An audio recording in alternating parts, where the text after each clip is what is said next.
고린도 후서에 가장 많이 나오는 단어가 위로라고 했습니다.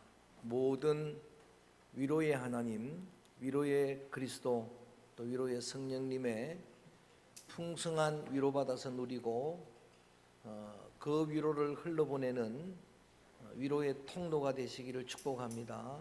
그래서 환난 중에 있는 많은 지체들이 우리로 통하여 많은 위로받기를 원합니다. 두 번째 말씀이 아멘이었습니다.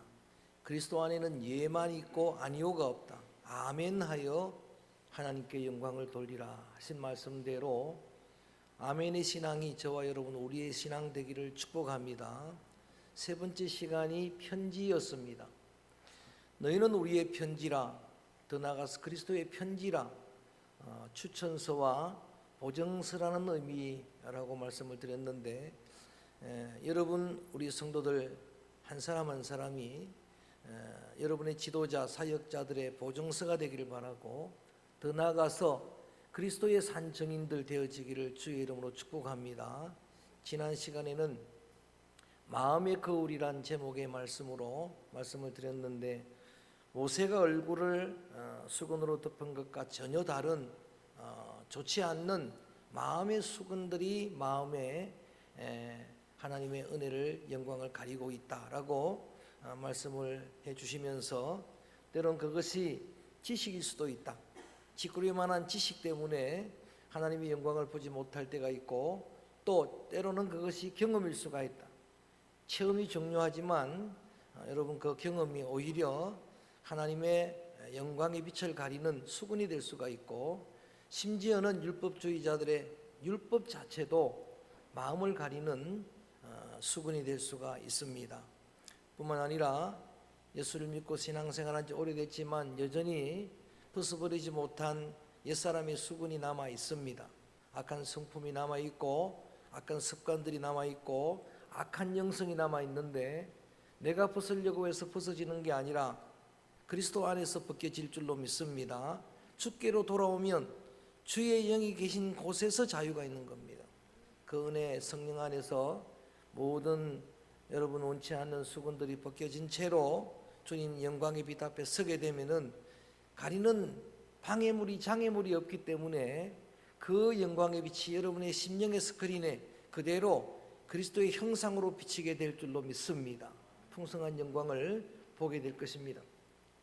오늘은 4장으로 넘어가서 사도 바울이 편지를 이어가면서 자신이 어떤 어려움을 당해도 낙심하지 않는 비밀을 성도들에게 깨우쳐 주고 있습니다.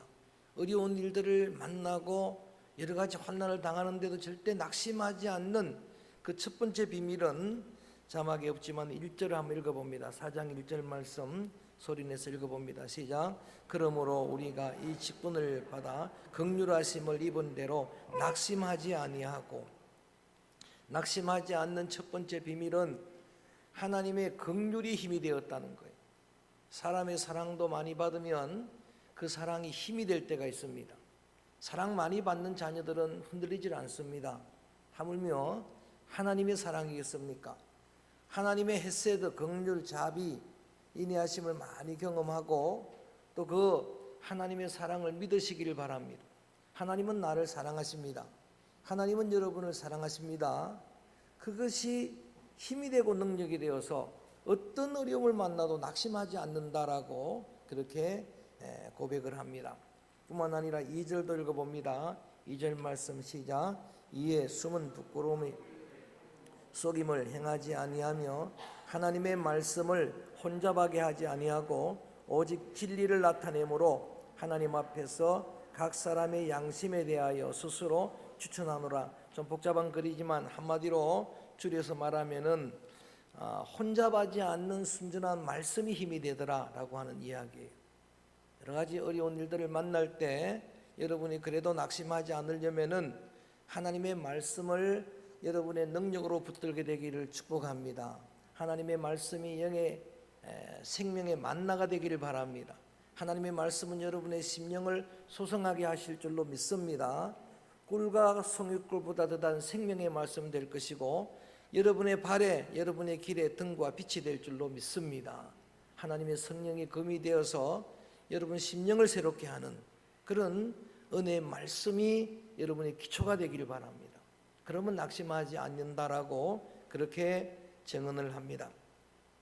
뿐만 아니라 또 중요한 한 비밀이 있는데, 그게 뭐냐 하면은 도대체 내가 어떤 존재인 줄을 정확하게 아는 영적인 정체성이 필요하다. 아이덴티티라고 말합니다.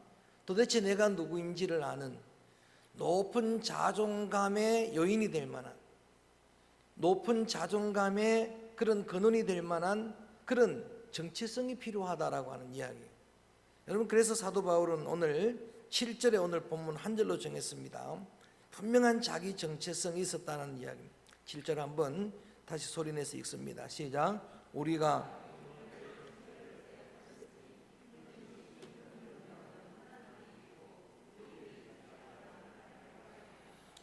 이 보배를 질그릇에 가졌다라고 그렇게 사도 바울이 표현하는 이런 내용의 말씀을 중심으로 우리의 영적, 사도 바울의 영적 정체성, 그것은 제목 그대로입니다. 보배 담은 질그릇. 시작. 보배 담은 질그릇. 우리 그리스도인의 이중적인 자기 정체감입니다. 보배를 담은 질그릇이라고 그렇게 자기의 정체감에 확신이 있었습니다. 여러분, 성경에는 종종 우리 인생을 그릇에 비유합니다. 여러분, 그릇은 스스로 주체가 되는 존재가 아닌데 주인이 빚으시고 주인이 쓰시는데, 그렇게 주인에게 귀하게 쓰임 받는 그릇, 얼마나 복된지 모릅니다. 세상 사람들도 인간을 그릇으로 이해를 합니다. 그래서 어떤 사람은 그릇이 크다, 그릇이 작다, 그릇이 못된다, 여러분 대기만성, 큰 그릇은 천천히 이루어진다, 이런 말들을 쓰는 것은 우리 모든 성도들, 저와 여러분, 우리는 어떤 누구든 간에 주님에게 그 손에 의해서 빚어지고 주님이 우리를 쓰시는 그릇입니다. 그런데 여러분, 오늘 사도 바울은 그릇인데 질그릇이라고 이야기를 합니다. 그리고 동시에 보배 그릇이라고 이야기를 합니다. 그릇은 그 재료, 그 크기, 그 모양, 그거보다도 더 중요한 것은 내용물입니다. 아무리 금으로 만들고 노수로 만들고 은으로 만들어도 오물을 담으면 오물 그릇이에요. 그렇지만 흙으로 만든 질그릇이라도, 나무로 만든 그릇이라도 보배를 담아놓으면 보배 그릇입니다. 근데 여러분, 사도 바울의 기준의 가치는, 영적인 가치는 보배입니다. 그 보배들, 많은 보배 중에 바울은 늘 고백을 하는 보배가 예수님이에요. 주 예수보다 귀한 보배는 없는 줄로 믿습니다. 예수 그리스도 그 자체가 보배가 되었고, 그 다음에 그리스도의 복음이 보배가 되었고, 그리스도의 말씀이 보배가 되었고, 그리스도의 성령이 보배가 되고, 그리스도의 은사가 보배가 되고, 그리스도의 은혜가 보배가 되고, 이것을 자신의 내면의 그릇에 담은, 나는 보배를 담은 질그릇이다라고 확신을 가지고 있었습니다. 그런 중에 빌립보서에서는 사도 바울이 나는 특별히 정말 가장 바른 옳은 지식을 담고 있다라고 이야기를 합니다. 그 지식이 바로 예수님을 아는 지식인데, 그 지식이 고상하다는 것은 너무 귀하다는 이야기입니다. 그 지식이 너무 귀해서 그동안의 세상의 자랑들을 배설물로 여겼다. 자랑거리가 많지만 내가 가지고 있는 보배가 너무 귀하니까, 세상의 그동안의 자랑들이 배설물처럼, 배설물 아시죠? 여러분, 거기 다녀오면서 후회를 합니까? 미련이 남습니까? 미련 없이 다 버릴 수 있었던 이유가 보배가 있기 때문이다라고 그렇게 고백을 합니다. 그래서 오늘은 바울이 나는 이런 보배 담은 하나님의 질그릇이기 때문에 어떤 어려운 시련을 만나도 절대로 낙심하지 않는 비밀이 여기에 있다라고 말하는데, 보배 담은 질그릇이라고 하는 이런 선언과 고백에 담긴 소중한 교훈 두 가지, 내 자신이 바로 그런 존재이기 때문에 이 두 사실을 여러분들이 반드시 여러분의 소중한 메시지로 들을 수 있어야 하는데, 그 첫 번째가 질그릇이라고 하는 자기 정체성에, 거기에서 기인한 교훈이 우리는 약한 존재라고 하는 이야기. 여러분, 우리를 질그릇이라고 성경에 이야기합니다. 그리고 우리가 아무리 봐도 우리 인간은 약한 존재예요. 하나님께서 처음 아담을 만드실 때 쇠로 돌로 만든 게 아닙니다. 흙으로 만드셨어요. 흙으로 만들어 주셔서 거기에다가 생기를 불어넣어서 생명이 된 거지. 우리의 원재료는 흙입니다. 여기서 욥이 어려운 중에 고백한 10장 9절의 고백을 보면은 아무리 생각해봐도 자신을, 특별히 그런 연약해 있는 자신을 볼 때마다 우리는 흙뭉치다 이런 표현을 하는 거예요. 흙덩이다라는 그런 표현을 합니다. 이사야서 45장 9절에서도 이사야 선지자는 하나님이 우리의 토기장이가 되시고 나를 지으신 분은 하나님이고, 예레미야 18장 1절 이하에도 토기장이 비유가 나오고 로마서 9장 21절에 바울이 인용을 하는데, 여러분, 이 고백은 소중한 신앙의 고백이에요. 우리의 토기장이, 우리를 지으신 분은 주님인 줄로 믿습니다. 나를 빚으신 분은 주님인 줄로 믿습니다. 나를 주님이 빚었는데 나는 연약한 질그릇입니다. 질그릇 조각이라고 이야기를 하는 거예요. 이사야 64장 8절에는 그냥 진흙이다. 나는 그 손에 쓰임받는, 그 손에서 빚어지는 진흙일 뿐이고, 나의 지으신 분은, 나를 지으신 그 하나님은 우리 창조주 하나님이다 라는 신앙의 고백입니다. 질그릇은 그래서 약한 그릇입니다. 여러분이 가정에서 많은 그릇들을 사용하시는데, 여러분, 흙으로 만든 도자기, 질그릇, 약한 그릇입니다. 깨어지기 쉬운 그릇이에요. 남자는 흙으로 만들어서 뚝배기, 토기 같은 것이라면 여자는 재료가 조금 다릅니다. 여자는 뼈가루로 만들어서 본 차이 납니다.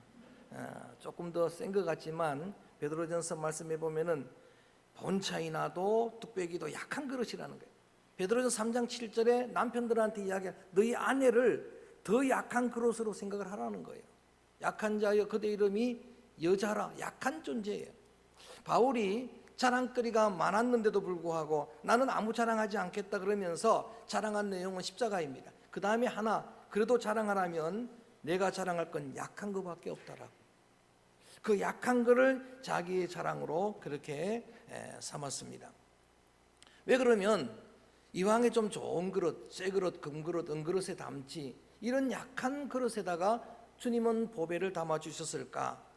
많은 의문들이 생기는데, 저는 이 말씀을 묵상하면서 많은 대답을 얻을 수가 있었습니다. 제일 먼저는 깨어지기 쉬우니까 담은 거예요. 여러분, 향유를 예수님에게 부어드린 그 여인이 옥합을 깨뜨렸다는 이야기를 해요. 상상을 해봅니다. 만약에 옥합이 아깝다고 깨지 않는다면은 향이 주님에게 영광이 될 수가 없잖아요.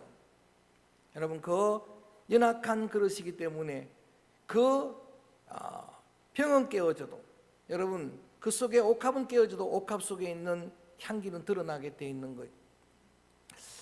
고린도전서 말씀해 보면은 고린도 교회 성도들, 너희들을 한번 돌아보라는 이야기를 합니다. 너희들의 면면을 한번 돌아보면은 다 약한 그릇이다는 이야기를 해요. 너희 중에 부자가 없다는 이야기예요. 교회 성도들을 돌아보니까 지혜가 많은 자도 별로 없다는 이야기입니다. 돌아보니까 거기에 여러분 강한 힘 있는 사람도 별로 없다는 거예요. 아무리 돌아봐도 다 약하고 어리석고 가난한데, 놀랍게도 하나님은 그런 자들을 들어 쓴다는 이야기. 하나님은 그런 자들을 들어서 오히려 역설적으로 세상에 잘난 사람들, 강한 사람들, 부자들을 부끄럽게 하시는데, 그 비밀을 말씀해 주시면서 뭐라고 말씀하시는가? 하나님에게 쓰임받고 어떤 육체도 자랑하지 못하게 하려고. 무슨 의미입니까? 왜 여러분 저와 같은 연약한 우리들을 주님께서 이렇게 주님의 귀한 도구로 쓰십니까? 디모데후서 2장 20절 이하의 말씀에 보면, 여러분, 디모데에게 보내는 목회스님 바울도 동일하게 다시 비유를 합니다. 우리는 그릇 같은 존재인데 한 집에는 그릇이 많다는 거예요. 여러분, 주방에 가면 그릇이 많은데 그 많은 것을 두 개로 딱 분류할 때에 딱 두 가지입니다. 하나는 귀 쓰는 그릇이 있고 천이 쓰는 그릇이 있다는 이야기. 여러분, 이왕에 주님의 손에 귀 쓰는 그릇이 되기를 원합니다. 할렐루야. 그게 얼마나 귀한 일입니까? 그런데 만약에 하나님이 금그릇, 쇠로 만든 그릇, 녹그릇, 그것만을 썼다고 하면은 그 그릇이 쓰임받고도 교만하게 된다는 이야기. 어느 육체도 자랑하지 못하게 하려고, 쓰임받고 감사하게 하려고, 그렇게 귀하게 쓰임받고도 자기를 의지하지 않게 하려고, 그렇게 쓰임 받고도 하나님만 붙들도록 하려고 약한 질그릇에 담았다는 이야기.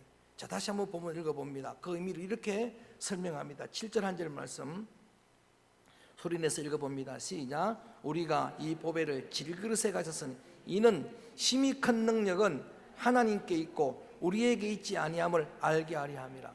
하나님의 의도가 뭐라고요? 그렇게 귀하게 쓰임받고 능력 있게 쓰임받고도 이것은 하나님의 능력임을 알게 하려고. 여러분, 바울은 약한 자입니다. 바울은 과거가 수치 부끄러움입니다. 현재는 병약합니다. 병이 많았습니다. 미래는 불확실합니다. 그런데 여러분, 하나님이 바울을 갑자기 귀하게 쓰십니다. 그렇게 쓰임받고 바울은 단 한 번도 교만하지 않았습니다. 이 능력은 내 것이 아니구나. 심히 큰 능력이 내게 있는 게 아니구나. 하나님만 전적으로 의지합니다. 아멘. 하나님께 더더욱 기도합니다. 하나님에게 모든 걸 맡깁니다. 이렇게 하려고 우리를 쓰셨는데 주님이 값지게 쓰시지만 우리의 실체는 정체는 질그릇입니다. 약한 존재입니다. 자, 동시에 한번 다시 따라할까요? 보배 담은 질그릇. 보배 담은 질그릇이란 이 고백은 분명히 실체는 약한 그릇인데 역설적으로, 그런데 여러분, 보배가 담겼으니까 가장 강한 존재가 성도라고 하는 이야기예요. 그 말씀을 지금 사도 바울이 간증을 하고 있는 거예요. 아무리 봐도 나는 약한 질그릇인데, 그런데 내 내면을 들여다보니까 거기에 보배가 있는 거예요. 근데 그 보배가 보니까 보배는 그리스도라고 말씀을 드렸는데, 여러분, 그리스도는 누굽니까? 그리스도는 하나님이에요. 그리스도는 창조주입니다. 아멘. 그리스도는 말씀 한마디로 천지를 지으신 분이에요. 지금도 온 우주를 운행하시는 만유의 주가 되심을 믿습니다. 그래서 겉은 질그릇인데 자신의 내면을 들여다보니까 거기에는 창조의 능력이 있는 거예요. 자신이 보배로 담아있는 말씀은 능력입니다.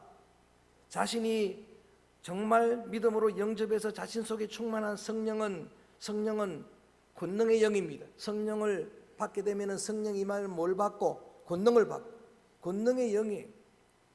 진리는 능력입니다. 복음은 능력입니다. 그리스도 그분은 여러분의 산성이 되십니다. 여러분의 방패가 되십니다. 그리스도는 여러분의 불순각이 되십니다. 그래서 보배 담은 질그릇이라고 이야기할 때는 역설적으로 이렇게 약한데 오히려 하나님이 더 강하게 만들어서 우리는 강한 주님의 도구다라는 고백이에요. 성도는 이런 이중성이 있는 거예요. 아무리 봐도 연약하지만 그런데 여러분은 결코 약하지 않습니다. 그리스도의 십자가의 용사입니다. 그래서 자신 있게 8절 9절 읽어봅니다. 여러분, 한편은 약한 그릇입니다. 그렇지만 한편은 너무 강한 그릇입니다. 8절 9절 한번 소리 내서 읽어봅니다. 간증을 하는 이야기. 시작. 우리가 옥에 쌓임을 당하여도 쌓이지 아니하며 답답한 일을 당하여도 낙심하지 아니하며 박해를 받아도 버림받지 아니하며 거꾸로 뜨림을 당하여도 망하지 아니하고. 할렐루야. 여러분, 이게 두 가지의 양면성입니다. 내가 지금 옥에 쌓임을 당한다. 약한 그릇입니다. 쌓이지 아니한다. 강한 그릇이에요. 말씀하신 대로 오늘 고백한 대로 여기에 답답한 일을 만나다. 약한 그릇이잖아요. 그런데 내가 낙심하지 않는다. 강한 그릇이에요. 박해를 받는다. 약한 그릇이잖아요. 그런데 버림받지 않아요. 내가 지금 거꾸로 뜨림을 당하는데 나는 절대 망하지 않아요. 이게 여러분 우리 성도의 양면성입니다. 성도는 약한 것 같지만은 강합니다. 이게 성경 속에 있는 믿음의 성도들이 보여준 증거입니다. 예수님의 제자들은 약한 정말 보잘것없는 11명의 소수인물이 있지만 그들은 여러분 세상이 감당하지 못했습니다. 바울이 복음을 전할 때 여러분 세상의 총독이 한 말이에요. 세상이 감당할 수 없는 강한 사람이다. 초대 교부 가운데 크리스토솜이라는 그런 교부가 있습니다. 이 사람은 복음을 전하다가 로마의 황제 재판장에 섰습니다. 황제가 명령을 합니다. 이렇게 복음을 황제를 숭배하지 않고 전하는 그 사람을 독방에 가두라 했더니 신하들이 말립니다. 저 사람을 독방에 넣으면 안 됩니다. 기독교인은 혼자 있으면 더 하나님과 친밀해집니다. 더 기도 많이 합니다. 절대 독방은 안 됩니다. 그러면 저 사람을 감옥에 넣어라. 다른 죄수들이 있는 감옥에 넣어라. 그것도 안 됩니다. 감옥에 넣으면 전도합니다. 절대로 안 됩니다라고 또 말리는 겁니다. 그러면 처형해버리라. 죽여버리라 했더니 그건 절대 안 됩니다. 성도들은 그리스도인은 순교를 최고의 영광으로 생각합니다. 그래서 집으로 돌려보냈다라고 하는 이야기예요. 가장 강한 존재가 성도들입니다. 우리가 우리를 알아야 돼요. 약하지만 약할 때 오히려 더 강하게 되는 것이요. 여러분, 우리 일제시대에 일본을 제가 다녀왔습니다만은 그 역사들 여러 가지 그런 상황들로 이제 한일 관계가 그런 어려움을 겪고 있는데, 그 입장에서 들어보니까 정말 식민지 피식민지 국가 가운데 한국 사람만큼 독한 사람이 없었다는 이야기. 다른 베트남도 편하고 다 편했는데 36년간 자기들이 고생 많이 했다는 이야기. 왜 그런가 봤더니 그 대한민국 백성들 가운데는 기독교인이 많았다는 이야기. 3.1 운동할 때 민족 대표 33명 중에서 16명이 기독교인이에요. 다 믿음의 사람들. 그들은 여러분 결코 굴하지 않는 사람, 굉장히 강한 그런 사람들, 이렇게 강한 존재인데, 이런 주님의 보배를 담아준 보배 그릇이 되었으니까 나는 이제는 어떤 것도 이제 감당할 수가 있다. 심지어는 바울이 뭐라고 말하는가? 나는 십자가도 질 수 있다 라는 이야기예요. 순교의 길을 갈 수도 있다라고 하는 이야기예요. 그리스도와 함께 내가 이렇게 십자가를 지는 그런 일을 갈 수 있는 이유도 여기에 있다는 거예요. 나는 약한 질그릇이지만 내 속에 있는 예수님이 계시고, 그분은 실제로 십자가를 지셨지만 부활하셨고, 그래서 그분은 우리에게 영생을 주신 분이기 때문에 그렇게 십자가에 자신을 다음 주일에 할 겁니다. 이미 설교는 준비했습니다. 날마다 나를 십자가에 그렇게 못 박는 죽는 삶을 살지만은 사는 길이더라. 10절 말씀 읽어볼까요? 오늘 10절 말씀 우리 마지막으로 크게 한번 읽어봅니다. 10절 말씀 시작. 우리가 항상 몸에 짊어짐은 예수의 생명이 또한 우리 몸에 나타나게 하려 함이라. 아멘. 여러분, 조금 전에는 나는 연약한 질그릇입니다라고, 바울은 언제나 나는 약하다라고 그런 고백을 하는데, 또 반면에 보배를 담은 질그릇이니까 나는 강합니다. 절대로 쌓이지 아니합니다. 거꾸로 뜨림을 당하지 아니합니다. 낙심하지 아니 망하지 아니합니다 라고 하면서 십자가까지 질 수 있는 그 비밀을 설명을 하면서 뭐라고 말하는가?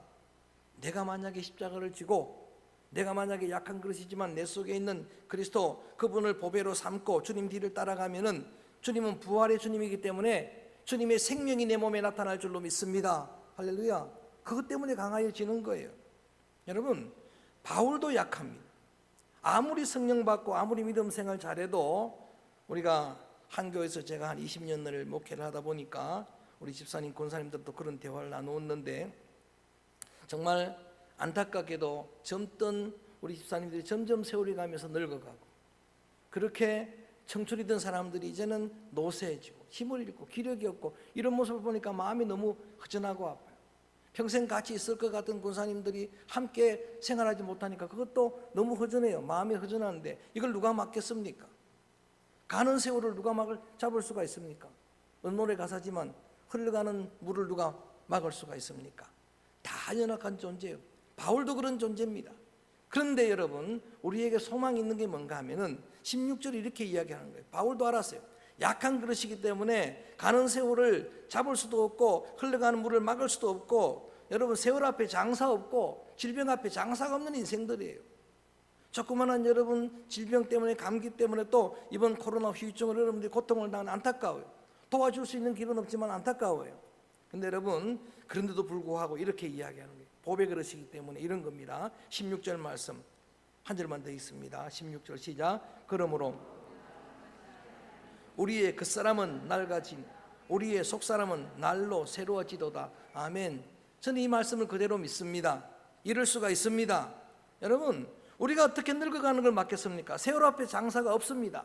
그렇지만 오늘 믿음의 성도들, 여러분이 질그릇처럼 약한 늙어지는 인생들이지만 거기에 보배가 있기 때문에 이런 확신을 갖는 거예요. 우리의 겉사람은, 우리의 육체는 늙어가는 거예요. 그 사람은 날마다 여러분 그렇게 낡아지는 겁니다.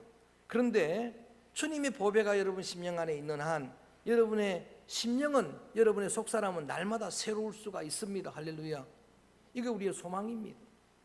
저는 80세 넘은 할아버지가, 제가 어릴 때입니다, 그 동네에 20대에 귀신 들린 그런 청년을 집에다, 방에다 다 데려다 놓고, 할아버지 할머니 두 분만 계시는데 방문 딱 잠가 놓고, 그런데 거기에 정말 너무나 위험한 일입니다.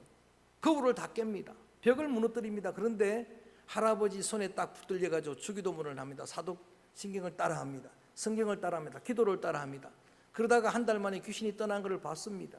여러분, 그 사람은 후피하지만 그 영의 여러분 그 속사람은 너무나 강한 거예요. 누구도 감당할 수 없는 거예요. 제가 원주의 형님이 사셔가지고 결혼 초기에 매년 그 원주에 휴가 때만 되면은 저도 이렇게 그때는 뭘 철이 없어서 철이 없는 건지 잘한 건지 모르지만 휴가 때면 놀러를 가고 또 휴가를 가야 되는데 늘 그 시댁에를 간 거예요. 지금 생각하면 너무 미안한 마음이 들어요. 나는 휴식이지만 아니잖아요. 그런데 가면은 그 가 있는 날을, 전도사인 날을, 부목사인 날을 우리 형수님이 그냥 두지를 않아요. 전도사님, 부목사님이 왔기 때문에 그 동네가 원주 원씨들의 집장촌입니다. 그래서 원주 원씨들이 주로 사는 동네인데 지역적으로 그런 데가 있어요. 귀신이 많은 동네예요. 그래서 그 동네에 귀신 들린 사람이 몇몇이 있는 거예요. 그러면 응답이 바로 오잖아요. 그러면 저보고 휴가 간 날을 보고 그 집에 가 기도를 해주라 그러고, 그 중에서 진철이라고 하는 청년이 귀신이 들었어요. 근데 그 청년은 낫을 칼을 들고 있는 거예요. 칼을 들고 낫을 들고 있는데 가고 싶겠습니까? 그런데도 거기 가서 기도 좀 해주라는 거예요. 안 가고 싶은데도 안 간다는 말을 못 하겠어요. 형수님의 동생이 예수를 안 믿는 독실한 불교 신자인데 같이 와 있었어요 그때. 근데 그 앞에서 내가 낫을 들으니까 못 갑니다. 그 말을 못 하고 그래서 겁나는 마음으로 갔습니다. 가니까 진철이가 정말 낫을 들고 있는 거예요. 그런데 제가 놀라운 사실을 발견했어요. 저는 제게 그런 능력이 있는 줄을 그때 잘 몰랐거든요. 나를 보자마자 기겁하고 부엌으로 도망을 가는 거예요. 용기를 가졌습니다. 달려갔습니다. 낫을 빼앗았습니다. 순순히 낫을 내어줍니다. 손을 잡고 원주 그 원씨의 집장촌을 돌아다녔습니다. 여자들이 있는데도 돌아다녔습니다. 보라고. 여러분, 하나님의 믿음의 성도들 성령에 사로잡히면은 여러분 주변의 어둠의 영들은 떠나가게 될 줄로 믿습니다. 승리하게 될 줄로 믿습니다. 기이한 현상이 일어났습니다. 그렇게 기도하고 간 다음에 진철이가 교회는 아직 안 나오는데 어디에서 늘 노는가? 교회 주변에 노는 거예요.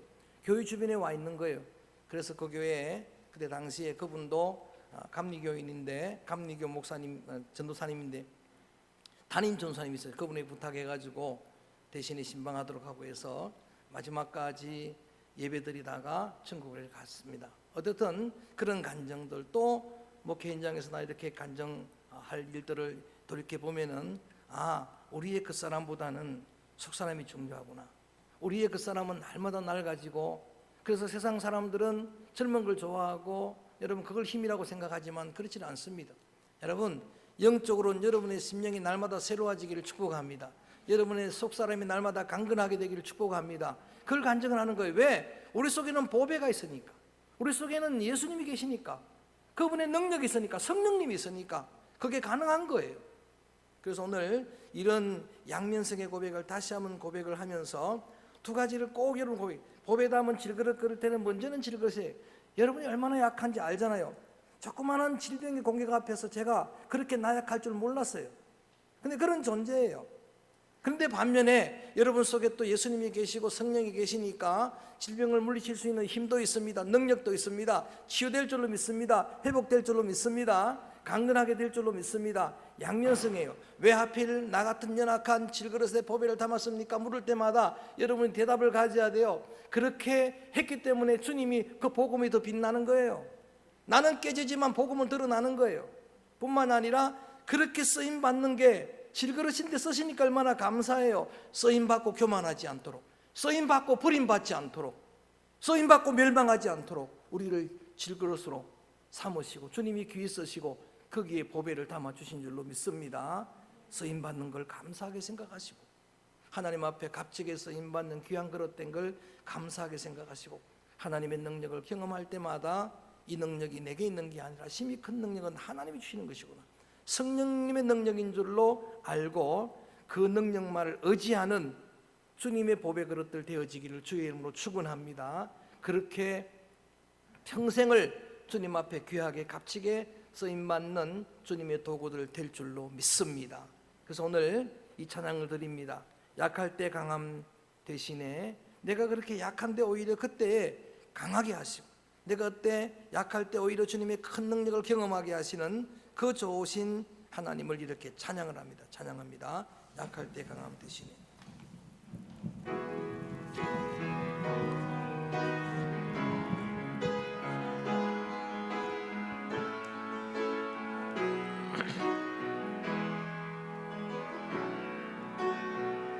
약할 때 강함 되시네 나의 보배가 되신 주 주님은 나의 주 보배입니다. 나의 모든 것 주 안에 있는 보물을 주 안에 있는 보물을 나는 포기할 수 없네. 나는 포기할 수 없네 주 나의 주 모든 것 나의 모든 것 예수 어린 양 예수 어린 양 존귀하니를 예수 어린 양 예수 어린 양 존귀하니를 십자가 제사하셨네.